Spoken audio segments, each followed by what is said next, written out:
हम लोग बात कर रहे थे बेटा कंप्यूटराइज्ड अकाउंटिंग सिस्टम की। तो उसमें हमने कहा दो तरह के सॉफ्टवेयर पैकेजेस हो सकते हैं, एंट्री लेवल सॉफ्टवेयर्स, और जिसको हमने डिटेल में डिस्कस कर लिया प्रीवियस सेशन में, और उसके बाद है एंटरप्राइज रिसोर्स प्लानिंग। बेटा ये जो बहुत जो है वो ह्यूज वॉल्यूम जिन जिन बिजनेसेस का होता है, और यहाँ पे तो आपको ये भी बता दिया गया कि ऐसे बिजनेसेस जिसमें जो प्रोडक्शन नेचर के होते हैं, और साथ ही साथ मतलब जो मैन्युफैक्चरिंग कंसर्न्स होती हैं, और उसके साथ ही साथ जिन पे 500 प्लस एम्प्लॉयज होते हैं, और 500 मिलियन डॉलर से ज़्यादा जिनका सेल्स रेवेन्यू होता है या रेवेन्यू का वॉल्यूम होता है, उन बिजनेसेस के लिए ये एंटरप्राइज रिसोर्स प्लानिंग सिस्टम जो है ये सूटेबल होते हैं। आप लोग चूंकि अभी बिजनेस एंड कॉमर्स के स्टूडेंट्स हैं, आप लोगों ने नाम सुना होगा सैप का, SAP, सैप। ये सैप क्या है? ये ERP सिस्टम ही है, ये अकाउंटिंग सिस्टम ही है, रिसोर्स प्लानिंग सिस्टम ही है, कि ऑर्गेनाइजेशंस अपने रिसोर्स को प्लान करने के लिए ये सिस्टम्स को यूज़ करती हैं, अकाउंटिंग सॉफ्टवेयर्स को मेंटेन करने के लिए इन सिस्टम्स को यूज़ करती हैं, जो कि आपको फाइनेंशियल इंफॉर्मेशन जो है वो टाइमली, एक्यूरेटली और रिलायबल फाइनेंशियल इंफॉर्मेशन जो है वो आपके बिजनेस के बारे में प्रोवाइड करते हैं। और ये सिस्टम इतने ज़्यादा कॉस्टली हैं कि इन सिस्टम को अगर आप लोग अक्वायर कर लेते हैं, इन सिस्टम्स को अक्वायर करके इम्प्लीमेंट करने की जो कॉस्ट है ना बेटा, वो सिस्टम को अक्वायर करने से 5 गुना ज़्यादा कॉस्ट इनकी होती है, और वो अच्छे खासे कॉस्टली हैं। तो जब ये अच्छे खासे कॉस्टली सिस्टम्स हैं बेटा, तो ये छोटे-छोटे बिज़नेसेस तो फिर इसको अडॉप्ट नहीं ना कर सकते। अगर हम लोग देखते हैं गुजरांवाला में, तो गुजरांवाला में सिर्फ 2-3 ऑर्गेनाइजेशंस हैं जो ये सैप को अडॉप्ट की हुई हैं, सैप पे काम कर रही हैं। उनमें से एक तो ये फीको इंजीनियरिंग जो है ये सैप पे काम कर रही है, और ये जो आपकी इम्तियाज़ सुपरमार्केट वाले हैं, ये सैप पे काम कर रहे हैं, ये सैप को फॉलो कर रहे हैं, सैप को अडॉप्ट किए हुए हैं। ठीक है? तो आप यहाँ से जाके इन ऑर्गेनाइजेशंस में जाके सैप के बारे में इंफॉर्मेशन भी ले सकते हैं, और आप इस गूगल से भी सैप के बारे में इंफॉर्मेशन ले सकते हैं कि ये सैप क्या है, और क्या इसकी इम्प्लीमेंटेशन कॉस्ट क्या है इसकी, और इसकी एक्वायरिंग की कॉस्ट जो है वो क्या है। ठीक है जी? तो दो तरह के आप सॉफ्टवेयर पैकेजेस पे जा सकते हैं, एंट्री लेवल सॉफ्टवेयर्स पे, और दूसरे एंटरप्राइज रिसोर्स प्लानिंग सॉफ्टवेयर्स की तरफ जा सकते हैं आप।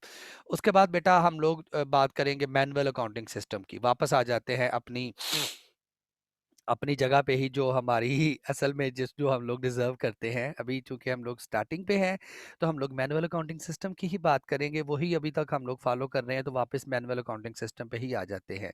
मैनुअल अकाउंटिंग सिस्टम में क्या होता है बेटा? Perform each step in accounting cycle by hand. हर मरहले में हम लोग हाथों से खुद ही काम करते हैं। जर्नल में एंट्रीज़ को लिख रहे हैं, लेजर में रिकॉर्ड कर रहे हैं, ट्रायल बैलेंस बना रहे हैं, वर्कशीट बना रहे हैं, financial statements by hand prepare कर रहे हैं। आज सिस्टम आ गए हैं बेटा, कंप्यूटराइज सिस्टम आज आ गए हैं, तो पहले तो बाई हैंड ही सारी दुनिया काम कर रही थी ना। ठीक है? Stationery in a company with a low volume of sorry satisfactory in a company with low volume of transaction, कि ऐसे बिजनेस के लिए ये सिस्टम सूटेबल है जहां पे वॉल्यूम ऑफ ट्रांजैक्शन बहुत कम है। Most understand manual accounting system to understand computerised accounting system. मतलब आपके लिए लाजमी है, मस्ट अंडरस्टैंड, कि आपने अगर कंप्यूटराइज्ड अकाउंटिंग सिस्टम की तरफ जाना है, तो आपको बेटा by hand manual accounting system आता होगा, तो ही आप कंप्यूटराइज्ड सिस्टम पे जा सकते हैं। ठीक है? मतलब अब देखें कि अगर आप जैसे अभी एक बेटा कह रहा था कि सर आप हमें ये सिखाएंगे कंप्यूटराइज्ड अकाउंटिंग। तो मैंने उनको भी यही बताया था कि बेटा ऐसा है कि जब तक हम आपको मैनुअल अकाउंटिंग सिस्टम जो है उसमें आपको एक्सपर्ट नहीं कर सकते, तब तक कंप्यूटराइज्ड अकाउंटिंग सिस्टम फजूल है। मैं क्या करूंगा? मैं अगर आपको अकाउंटिंग सिस्टम सिखाता भी हूँ, एक लेक्चर 2 लेक्चर दे दूंगा, मैं आपको बता दूंगा बेटा ये यहाँ से जाके आपने फाइल ओपन करनी है, ये न्यू पे जाना है, ये ऐसे करके एंटर करना है, ऐसे करके प्रिंट लेना है, आपकी डॉक्यूमेंट्स आ जाएंगी। तो इस तरह बेटा अकाउंटिंग सिस्टम तो थोड़ी आते हैं, कंप्यूटराइज्ड अकाउंटिंग थोड़ी आ जाती है इस तरह से। बाकायदा बेटा वो आपके लिए एक कोर्स प्लान करके, तो फिर उसको पूरे के पूरे सेमेस्टर में एक एक चीज उसकी आपको सिखाई जाए, आपको एक्सपर्ट किया जाए, तभी उसका फायदा है। अगर मैं सिर्फ कह दें कि खाना पूरी के लिए आपको सिखा दूं कि यहाँ से फाइल ओपन करनी है, यहाँ पे डाटा एंटर करना है, ये करना है, ये, तो वो मैं तो खुद से जस्टिफाई नहीं कर सकता कि मैंने बच्चों को कंप्यूटराइज्ड अकाउंटिंग सिखा दी या कि नहीं सिखा दी। तो खाना पूरी के लिए तो ये पॉसिबल है, लेकिन अगर हम लोग कहें ना कि हमने प्रोफेशनल वे में काम करना है सॉफ्टवेयर के ऊपर, तो उसके लिए बाकायदा एक टाइम कंज्यूमिंग प्रोसेस है, और उसके साथ ही साथ आपको मैनुअल अकाउंटिंग में एक्सपर्ट होना पड़ेगा, तभी आप जाकर कंप्यूटराइज्ड अकाउंटिंग में अच्छे तरीके से जो है वो काम कर सकेंगे। ठीक है जी। लें जी, ये तो इंट्रोडक्शन हो गया हमारे सॉफ्टवेयर्स का। उसके बाद जो हमारा मेन जो टॉपिक है इस चैप्टर का, जिसकी तरफ हमने आना है, जहाँ पे हमारे अकाउंटिंग क्वेश्चंस होने हैं, वो स्टार्ट होने जा रहा है जी। सब्सिडरी लेजर्स की हम लोग बात करते हैं। मैं ज़रा बेटा दोबारा से आप लोगों को बुक पे वापस लेके जा रहा हूँ, ताकि हम लोगों को पता चले कि ये सब्सिडरी लेजर्स स्टार्ट कहाँ से हो रहे हैं। नहीं बेटा, ये आपके सामने है मैनुअल अकाउंटिंग सिस्टम, मैंने वो पेज ओपन ऑलरेडी किया हुआ था।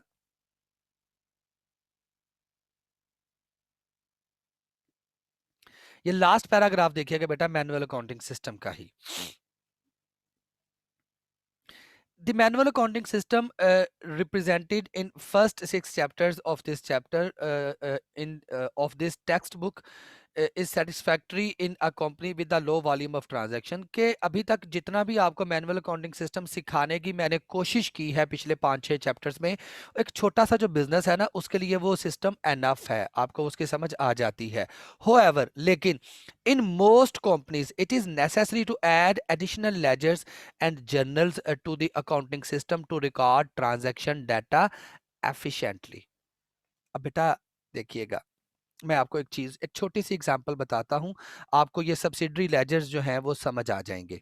ठीक है। अब बेटा ये देखें, मैं आप लोगों के सामने एक एग्जांपल देने जा रहा हूं कि एक एक बिजनेस है जिसमें बल्कि बिजनेस को भाड़ में भेजें जरा फिलहाल के लिए। अब आप ये देखें कि आपको जो असाइनमेंट मिली थी एक, वो चाहे मिड टर्म की थी, चाहे वो वेरी फर्स्ट असाइनमेंट थी, मैंने आपको सिर्फ 10 ट्रांजैक्शंस का जिक्र किया था। आपने नोटिस किया कि उन 10 ट्रांजैक्शंस के लिए जो अकाउंटिंग वर्क था वो कितना हैक्टिक था, कितना सरदर्द वाला, दिमाग खराब कर देने वाला काम था वो। अब बेटा जरा बिजनेस की देखें, जरा बिजनेस में तो एक दिन में सैकड़ों की तादाद में ट्रांजैक्शंस होती हैं, तो उस बिजनेस के लिए अकाउंटिंग वर्क कितना ही मुश्किल होगा। आपने देखा, हम लोग जब इनकम स्टेटमेंट बना रहे हैं, इनकम स्टेटमेंट एक सफे की बन रही है, सारे के सारे एक्सपेंसेस वहां पे हम लोग लिख रहे हैं, सारे रेवेन्यूज वहां पे लिख रहे हैं, अदर एक्सपेंसेस अदर रेवेन्यूज भी वहां पे लिख रहे हैं। इक्विटी स्टेटमेंट आधे सफ़े की बन रही है। अब अगर हम लोग बात करते हैं बैलेंस शीट की, तो बेटा बैलेंस शीट भी हम लोग एक आधे सफ़े पे पूरी बना देते हैं बिजनेस की, कितना भी बड़ा बिजनेस क्यों नहीं है, एक सफ़े की बैलेंस शीट है। लेकिन बेटा एक बिजनेस जो डील करता है प्रैक्टिकली, अब उसके हजारों की सैकड़ों की तादाद में उसके कस्टमर्स होते हैं, सैकड़ों की तादाद में उसके पास एक्सपेंसेस की कैटेगरी होती है। अब एक एक चीज को अगर अलग अलग लिखना पड़ जाए, और उस अलग अलग चीज को अगर हम लोगों ने फाइनेंशियल स्टेटमेंट्स में प्रेजेंट करना हो, तो हमारी तो फाइनेंशियल स्टेटमेंट्स का पूरा एक रजिस्टर बन जाएगा। इनकम स्टेटमेंट कोई 100 सफ़े पे आ जाएगी, बैलेंस शीट कोई 100 सफ़े पे आ जाएगी, हमारी कोई 10-15 सफ़ों पे आ जाएगी। तो वो तो उसको तो स्टडी करना, उसको तो ऑब्जर्व करना भी हमारे लिए बड़ा ही मुश्किल हो जाएगा, हम तो नहीं कर सकते। तो फिर इस झंझट से बचने के लिए हमें क्या किया गया, सब्सिडरी लेजर्स का एक जो था कॉन्सेप्ट वो दे दिया गया कि भाई आप ऐसा करें कि कुछ लेजर्स जो हैं उनको सेपरेट मेंटेन कर लें। जैसे यहाँ पे बात की जा रही है, use to keep track of individual balance, के इंडिविजुअल्स के जो बैलेंसेस हैं उनको ट्रैक डाउन करने के लिए, उनको ट्रैक आउट करने के लिए हम लोग क्या करते हैं, सब्सिडरी लेजर्स जो है वो अडॉप्ट करते हैं। इसकी दो जो बहुत कॉमन सब्सिडरी लेजर्स हैं वो दो तरह के हैं, अकाउंट रिसीवेबल्स के और अकाउंट्स पेबल्स के। अकाउंट रिसीवेबल्स मैंने बेटा आपको बताया था, वो लोग होते हैं जिनसे हमने पैसे लेने होते हैं, जिनको हम लोगों ने अपनी या तो गुड्स सेल की हुई है या जिनको हमने सर्विसेज दी हुई हैं, उन्हें अकाउंट रिसीवेबल्स का नाम दिया जाता है। इसी तरह से अकाउंट पेबल्स की बात करते हैं, वो लोग हैं जिनकी हमने पेमेंट्स करनी है, जिनसे हमने या तो कोई चीज़ खरीदी हुई है, उनके पैसे देने हैं, या कोई एक्सपेंसेस पेबल हैं, उसकी पेमेंट करनी है, उन्हें हम लोग अकाउंट्स पेएबल का नाम दे देते हैं। ठीक है। अब देखिए बेटा, एक बिजनेस में कई तरह के अकाउंट रिसीवेबल्स हैं। अगर आप एक छोटे से बिजनेस की भी बात कर लें तो उसने भी कुछ 30-40 कस्टमर्स तो उसके भी होंगे। अब जब बैलेंस शीट में हम लोग अकाउंट रिसीवेबल्स को रिपोर्ट करते हैं तो आपने देखा होगा कि सिर्फ एक ही एलिमेंट बैलेंस शीट में रिपोर्ट किया जा रहा है, अकाउंट्स रिसीवेबल। अब उस एक एलिमेंट के पीछे पता नहीं कुछ 100, 150, 200 कस्टमर है, उन सबको सम अप करके एक ही अकाउंट में प्रेजेंट किया जा रहा है। तो सब्सिडरी लेजर क्या है बेटा? अकाउंट रिसीवेबल के नीचे जितने भी कस्टमर्स हैं हमारे, उन सब का अलग अलग रिकॉर्ड मेंटेन किया जाएगा और उन सब के रिकॉर्ड को जब सम अप करेंगे तो उनका जो रिजल्ट है वो अकाउंट्स रिसीवेबल के नाम से शो होगा। तो इन सब को कंट्रोल करने के लिए एक अकाउंट यूज होगा, अकाउंट रिसीवेबल्स या पेबल्स का, और इसके नीचे जितनी भी वैरायटी है अकाउंट रिसीवेबल्स की या अकाउंट पेबल्स की, उन सब के लिए अलग अलग रिकॉर्ड मेंटेन किया जाएगा। और वो जो रिकॉर्ड मेंटेन किया जाएगा उनको हम लोग सब्सिडरी लेजर का नाम देते हैं। सब्सिडरी लेजर में जाके हम लोग हर आइटम के लिए हर वैरायटी के लिए सेपरेट रिकॉर्ड मेंटेन करते हैं और कंट्रोल अकाउंट यूज करते हैं उन सबको सम अप करने के लिए। Each general ledger control account balance sheet must equal to composite balance of individual accounts in the related subsidiary ledgers। जैसे मैंने कहा आपको बेटा कि ये जो अकाउंट रिसीवेबल है ये क्या है? ये कंट्रोल अकाउंट है, और इसके नीचे जितने भी हमारे कस्टमर्स हैं, वो अफजल, असलम, अहमद, आसफ, अकरम, वो जितने भी हमारे ABC XYZ जितने भी कस्टमर्स हैं, उन सब से जितने भी पैसे लेने हैं उन सबको जमा करेंगे और बैलेंस शीट में एक ही टाइटल के साथ, एक ही कंट्रोल अकाउंट के साथ प्रेजेंट कर देंगे कि ये हमारे रिसीवेबल्स हैं। ठीक है। तो ये जो अकाउंट रिसीवेबल्स और अकाउंट पेएबल्स का जो मेन अकाउंट है, इसे हम लोग कंट्रोल अकाउंट का नाम देंगे, और इसके नीचे जो कस्टमर्स के, ये जो हमारे क्रेडिटर्स के इंडिविजुअल अकाउंट्स हैं, उनको हम लोग सब्सिडरी लेजर्स का नाम देंगे। ये आप अब अगली ज़रा एग्जांपल में देखिएगा, आपको ज़रा ज़्यादा समझ आ जाएगी। देखिएगा बेटा, relationship of general ledger and subsidiary laser. अब देखिए बेटा, जनरल लेजर में हमें एक ही चीज़ नज़र आ रही है, अकाउंट रिसीवेबल। लेजर तो अकाउंट रिसीवेबल का ही है। अब ये जो अकाउंट रिसीवेबल में हमें 14,000 या ये जो 4,000 की फिगर नजर आ रही है, इस 4,000 में क्या कुछ है? ये एरोन 2000 एरोन का है, ब्रैंडन का नील बैलेंस है, और ये कैरन का 2000 है। 2000 और 2000 ये तीन हमारे कस्टमर्स थे। तीनों के जो बैलेंसेस उठाए हमने, वो बैलेंस 2000 प्लस नील, टोटल हो गया 4000, और अकाउंट रिसीवेबल में ये 4000 नजर आ रहा है। ठीक है। Account receivable is a control account, the subsidiary laser is the separate from the general ledger. General ledger में एक ही अकाउंट जा रहा है, और वो कौन सा है? Control account. और कंट्रोल अकाउंट कौन सा है? अकाउंट रिसीवेबल्स का या अकाउंट्स पेबल का। आप कह सकते हैं कि कोई भी ऐसा अकाउंट जिसके नीचे वैरायटी आ रही है डिफरेंट अकाउंट्स की, तो एक अकाउंट उसका कंट्रोल अकाउंट सेलेक्ट कर लेंगे, और जितनी भी वैरायटी हमारे पास आ रही है उस सबको हम लोग क्या कर लेंगे? सब्सिडरी लेजर्स में जाके क्लासिफाई कर लेंगे, या उनको हम लोग डिवाइड कर लेंगे। ठीक है। ये हमारे पास अकाउंट रिसीवेबल का सब्सिडरी लेजर है, जिसमें जितने भी हमारे कस्टमर्स हैं सबके अकाउंट्स मेंटेन किए जा रहे हैं, और इन सब के जो बैलेंसेस हैं उनको सम अप करके जनरल लेजर में, अकाउंट रिसीवेबल में यहाँ पे हम लोग रिपोर्ट कर रहे हैं। ठीक है बेटा जी। तो अब देखिए, ये थोड़ा सा वो जो हमने बच्चों वाला खेल खेला था अकाउंटिंग साइकिल का, उसको अब थोड़ा जैसे जैसे बेटा हमारा बिजनेस ग्रो करेगा, हमारी ट्रांजैक्शंस इंक्रीज करेंगी, हमारे ऑपरेशंस जो हैं वो इंक्रीज करेंगे, हमारे ऑपरेशंस में वैरायटी आएगी, तो उन चीजों को हमने उसी अकाउंटिंग साइकिल में फिट तो करना है ना। अब ये जो अकाउंट रिसीवेबल था, ये हमारे उसी अकाउंटिंग साइकिल का हिस्सा था, लेकिन इसके बैकएंड पे ये जो वर्किंग हो रही है, उसकी वर्किंग के लिए जो टेक्निक यूज हो रही है, ये भी तो हमने सीखनी है ना। ठीक है। तो इसलिए मैंने कहा था कि थोड़ा सा अभी थोड़ा सा मुश्किल काम है, लेकिन इतना भी मुश्किल नहीं है जितना आप लोगों ने समझ लिया था। होप सो कि आप लोगों को सब्सिडरी लेजर और ये जो कंट्रोल अकाउंट थे उनका फर्क समझ आ गया होगा, उनकी समझ आ गई होगी। उसके बाद हम लोग देखते हैं जी, एडवांटेजेस क्या है सब्सिडरी लेजर के। Show in a single account transaction affecting one customer और वन क्रेडिटर, कि हम एक कस्टमर या एक क्रेडिटर की ट्रांजैक्शन को देख सकते हैं सब्सिडी लेजर में जाके। अब देखें ना बेटा, जैसे अकाउंट रिसीवेबल्स की एक ही फिगर नजर आ रही है बैलेंस शीट में, अब हमने देखना हो किसी एक कस्टमर का रिकॉर्ड, वो कहाँ से देखेंगे? लेकिन अगर सब्सिडरी लेजर में हमें हर एक कस्टमर का रिकॉर्ड सेपरेट मेंटेन कर रहे हैं, तो किसी भी एक कस्टमर की पोजीशन को देखने के लिए हमें वो हेल्पफुल होते हैं हमारे लिए। अब देखो ना बेटा कि आप जितने भी लोगों के पैसे लेने हैं सबके लिए अगर आप एक ही अकाउंट रिसीवेबल का अकाउंट बना लें तो आपको क्या पता कि किसकी तरफ कितना बैलेंस है, किसकी तरफ कितने पैसे ले लिए, कितने रहते हैं। तो हर एक का रिकॉर्ड सेपरेट मेंटेन करना पड़ेगा ना। तो सेपरेट जब हर एक का रिकॉर्ड मेंटेन करेंगे तो उसको हम लोग सब्सिडरी लेजर में जाके उनके नाम के साथ हर एक का रिकॉर्ड मेंटेन करेंगे और उन सब के रिकॉर्ड्स के जो बैलेंसेस होंगे उन सबको जमा करके अकाउंट रिसीवेबल में एक फिगर के साथ रिपोर्ट करेंगे कि हाँ जी भाई ये टोटल है और ये इंडिविजुअल थे, इंडिविजुअल रिकॉर्ड सब्सिडरी में और टोटल जनरल लेजर में जाके हम लोग बनाएंगे। Free the journal ledger of excessive detail.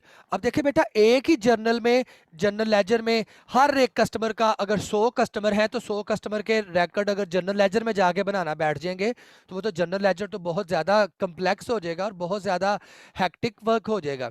तो हम लोग क्या करते हैं कि जर्नल लेजर में से अपने कस्टमर्स के अकाउंट ही बाहर निकाल लिए हैं, अपने सप्लायर्स के जो क्राइटर्स हैं उनके अकाउंट ही बाहर निकाल लिए हैं, उनके लिए अलग से लेजर बना लिए हैं। तो अब उस अगर हमारा सब्सिडरी लेजर है रिसीवेबल्स का तो जितने भी हमारे कस्टमर्स हैं हर कस्टमर का अलग अलग रिकॉर्ड, सिर्फ उसमें कस्टमर के रिकॉर्ड ही हैं सब्सिडी लेजर्स में जो कस्टमर का है। इसी तरह से जो हमारे क्राइटर्स का सब्सिडी लेजर है उसमें सिर्फ क्राइटर्स के ही रिकॉर्ड है। ठीक है। जनरल लेजर में सिर्फ हमारा कंट्रोल अकाउंट जाएगा, वो अकाउंट रिसीवेबल्स या अकाउंट पेबल्स के नाम से। Help locate error in individual account. अगर किसी एक कस्टमर के अकाउंट को वेरीफाई करना हो, उसका कोई एरर या कोई मिस्टेक को आइडेंटिफाई करना हो तो उस एक कस्टमर के अकाउंट में जाकर हम लोग उसको इजीली आइडेंटिफाई कर सकते हैं। उसके बाद लास्ट वन है make possible A division of labour. अब देखिए बेटा जैसे आप लोगों को टास्क दिया गया था, एक ही बच्चे ने सारा अकाउंटिंग साइकिल जो है उसको कंप्लीटली परफॉर्म किया, उसको कंप्लीटली आपने सीखा करना। लेकिन अगर मैं ये डिवाइड कर देता, आप 5-5 बच्चों का ग्रुप बना देता और मैं कहता कि जी इसमें से जो नायाब हैं वो जनरल एंट्रीज पास करेंगे और इसमें से जो अमार हैं वो क्या करेंगे, वो कैश का लेजर बनाएंगे, ये जो मतीउल्लाह है ये रिसीवेबल्स का एसेट रिकॉर्ड बनाएंगे, अकाउंट बनाएंगे। और इसी तरह से मैं कहता हूँ कि यहाँ पे एक स्टूडेंट है अमाद, वो क्या करेंगे, वो पेबल्स को रिकॉर्ड करेंगे। अब अगर मैंने एक ही टास्क, एक ही असाइनमेंट को 5-6 बच्चों में डिवाइड कर दिया है तो मेरा ख्याल है कि अब काम करना आसान रह जाएगा। तो बेटा ये जो हम लोग अपने एम्प्लॉयज़ को देखते हुए, उनकी कैपेबिलिटीज़ को, उनकी एक्सपर्टीज़ को देखते हुए जब हम लोग अपना वर्कलोड उनमें डिस्ट्रीब्यूट कर देते हैं तो उसे हम लोग कहते हैं डिवीजन ऑफ लेबर। कि काम को एफिशिएंटली और इफेक्टिवली कंप्लीट करने के लिए हम लोग उस वर्क को डिवाइड कर देते हैं अमंग डिफरेंट पर्सोनल्स, डिफरेंट लोगों में उस काम को डिवाइड कर दिया जाता है। ठीक है। तो बिल्कुल इसी तरह से जब हम लोगों ने अकाउंट रिसीवेबल का सब्सिडरी लेजर सेपरेट निकाल लिया है जनरल लेजर में से, अकाउंट पेबल्स का सेपरेट निकाल लिया है, तो बेटा अब ये काम आसान नहीं हो गया कि एक बंदा वो सिर्फ रिसीवेबल्स को डील कर रहा है, उससे जिस मर्जी बंदे का रिकॉर्ड पूछ ले शायद उसको जुबानी याद होगा। एक बंदा सिर्फ पेबल्स के रिकॉर्ड्स को देख रहा है, उसको जिस मर्जी बंदे का पूछ ले हिसाब पता होगा कि किसके कितने देने हैं, किसके कितने देने हैं। लेकिन अगर सारे काम एक ही बंदा कर रहा होता, रिसीवेबल्स को भी एक ही देख रहा है, पेबल्स को भी एक ही देख रहा है, बिजनेस की दूसरी ट्रांजैक्शंस को भी एक ही देख रहा है, तो वहां पे गलतियों के चांसेस भी बहुत ज्यादा है, मिस्टेक्स के, एरर्स के, फ्रॉड के चांसेस भी बहुत ज्यादा है। और ऐसा पॉसिबल है कि वो बंदा अक्सर गलतियां कर रहा होगा अपने काम को परफॉर्म करने में, क्योंकि एक तो बर्डन बहुत ज़्यादा है, नंबर ऑफ ट्रांजैक्शंस बहुत ज़्यादा है, नेचर ऑफ ट्रांजैक्शंस में वैरायटी बहुत ज़्यादा है। तो एक ही बंदा उन चीज़ों को इफेक्टिवली एफिशिएंटली परफॉर्म नहीं कर सकता। तो इसलिए फिर हम लोग क्या कर देते हैं, सब्सिडरी लेजर्स के जो ज़्यादा लोड वाले रिकॉर्ड्स होते हैं उनको हम लोग बिल्कुल जनरल लेजर में से उठा के सेपरेट लेजर मेंटेन कर लेते हैं, उनको नाम दे देते हैं सब्सिडरी लेजर्स का। It's all, this is all about today's topic. ये इतना ही आज का हमारा टॉपिक था। तो